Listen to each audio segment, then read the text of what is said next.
Women from the Solent WASPI group have said they feel betrayed by some Labour MPs who pledged support during the election period. Members of the group have been contacting their MPs since the announcement in December that there would be no compensation. Shelagh Simmons from Solent WASPI said, "Most of us have been ignored or had the standard government reply." Asked in December in Parliament, Kier Starmer said the taxpayer simply can't afford the burden of tens of billions of pounds of compensation, but added he understood the concern the WASPI group would feel let down.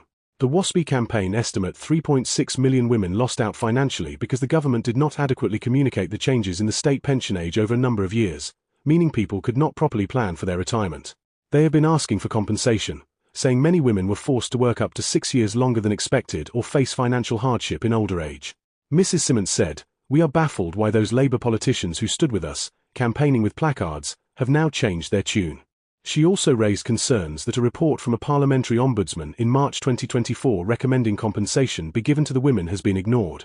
Parliament should be dealing with this. The government has bypassed them and set itself up as judge, jury, and sentencer, which is an issue for everybody, she said. The BBC has asked every Labour MP in the Solent area for their response to the group's claim. At this time, only 2 have replied.